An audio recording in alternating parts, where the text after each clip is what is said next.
Hello everyone and welcome back to my channel free to travel.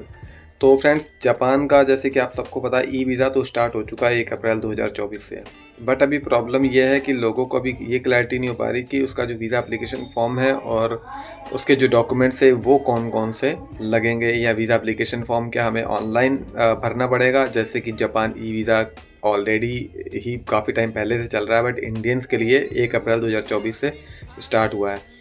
तो क्या Indians को भी ऑनलाइन ई वीज़ा जो फॉर्म होता है वो भरना पड़ेगा, वीज़ा एप्लीकेशन फॉर्म ऑनलाइन भरना पड़ेगा, या जो पहले जो जापान का हम टूरिस्ट वीज़ा अप्लाई करते थे जैसे स्टिकर वीज़ा के लिए, या वो भरना पड़ेगा।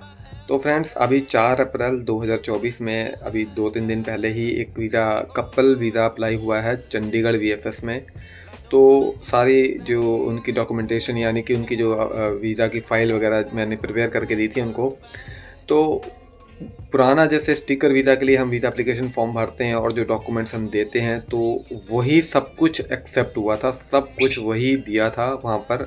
और कुछ भी एक्स्ट्रा डॉक्यूमेंट्स या online e visa application form उन्होंने नहीं मांगा, या फिर कोई अलग कोई डॉक्यूमेंट्स में कुछ ऊपर नीचे कुछ नहीं मांगा। वही सेम डॉक्यूमेंट्स आपको सबमिट कराने हैं जो आप स्टिकर वीज़ा के लिए अप्लाई करते थे। बस फ़र्क इतना ये हुआ है कि आपका जो जो वीज़ा जो आएगा वो आपका स्टिकर वीज़ा ना होकर आपका पासपोर्ट भी वहाँ पे सबमिट होगा, और पासपोर्ट पे वीज़ा जो स्टिकर वीज़ा ना लग के ऑनलाइन ही वीज़ा आपका ई वीज़ा आपको मिलेगा। उसमें वीज़ा इशुएंस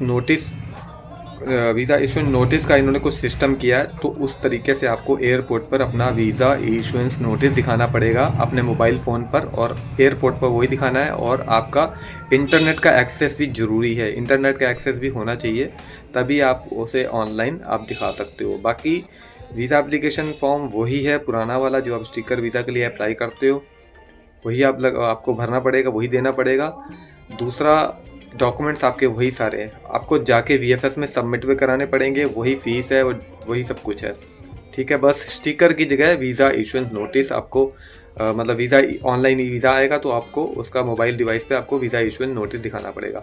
तो अभी मैं आपको स्क्रीन पे दिखा देता हूँ कि आपको वीज़ा इशुएंस नोटिस कैसा होगा और आपको कैसे वहाँ पर तो कैसे काम करता है। तो ये हम चलते हैं अपनी कंप्यूटर की स्क्रीन पर और देखते हैं कि ये कैसे काम करता है। तो ये है फ्रेंड्स जापान की ऑफिशियल वेबसाइट। यहाँ पे नीचे आ जाते हैं, the Japan E visa system. Japan E visa starts in India from 1 April 2024। You can apply for E visa through Japan visa application centres VFS Global. तो visa application centre VFS Global की तरफ की पहले की तरह जैसे हम apply करते थे वीएफएस ग्लोबल से, वहीं वैसे ही आपको अप्लाई करना। Type of visa single entry short term visa for tourism up to 90 days. Eligibility में Indian and foreign national who resides in India. Indian कर ही सकते हैं, बाकी फॉरेन नेशनल जो इंडिया में रहते हैं वो भी कर सकते हैं। Please note that the applicants who have to submit application to the visa application center VFS Global as before। पहले की तरह आपको VFS Global में ही अपनी एप्लीकेशन को सबमिट करना है, बट उनको स्टिकर वीज़ा की जगह but receive a visa issued in electronic form instead of a visa sticker on their passport. तो फ्रेंड्स, उनको जो है स्टिकर वीज़ा की जगह उनको इलेक्ट्रॉनिक फॉर्म में उनका वीज़ा उनको मिलेगा। अब जो है आगे बढ़ते हैं, हाउ इट वर्क्स, कैसे ये काम करता है। दोस्त who received E visa have to show visa issuance notice. जिनको ई वीज़ा मिला है उनको ई वीज़ा इशुएंस नोटिस दिखाना पड़ेगा on a mobile device at the airport. Airport पर आपको वीज़ा इशुएंस नोटिस दिखाना पड़ेगा अपने मोबाइल पर। इंटरनेट एक्सेस भी जरूरी है in the form of PDF के फॉर्म में आपको आपका जो है आपको दिखाना पड़ेगा वीज़ा इशुएंस नोटिस। आगे आ जाते हैं, स्क्रीनशॉट और printed copy will not be accepted. अगर आपने अपने जो है जो आपका वीज़ा इशुएंस नोटिस है, इसका आपको ना तो आपको स्क्रीनशॉट दिखाना, ना इसकी फ़ोटो दिखानी, ना ही इसका प्रिंटेड कॉपी, ये कह रहे हैं यहाँ पे एक्सेप्ट नहीं की जाएगी। सिर्फ आपको अपने मोबाइल डिवाइस पर जिसका इंटरनेट चलता हो, इंटरनेट आ रहा हो, चल रहा हो, वो आपको वीज़ा इशुएंस नोटिस उसी समय दिखाना पड़ेगा। उसके बाद जो है डिस्प्ले करना पड़ेगा। उसके बाद जो है how to show your E visa. उसके बाद फ्रेंड्स हम यहाँ पे क्लिक करते हैं। उसके बाद ये कह रहा है how to show your E visa, please click here to learn how to display a visa issuance notice on a mobile device. तो हमें यहाँ पे जो है क्लिक करना है। उसके बाद जो है अब ये देख सकते हैं how to display visa issuance notice. तो when checking in at the airport में जब आप चेक इन करोगे, you will be requested to display visa issuance notice. आपको वीज़ा इशुएंस नोटिस ही दिखाना है एयरपोर्ट पे on your device. Travel agency will provide you visa issuance notice. आपको ट्रैवल एजेंसी जिसके थ्रू आपने वीज़ा अप्लाई किया है वो आपको प्रोवाइड करवाएगी visa issuance notice printed or PDF data with two-dimensional barcode.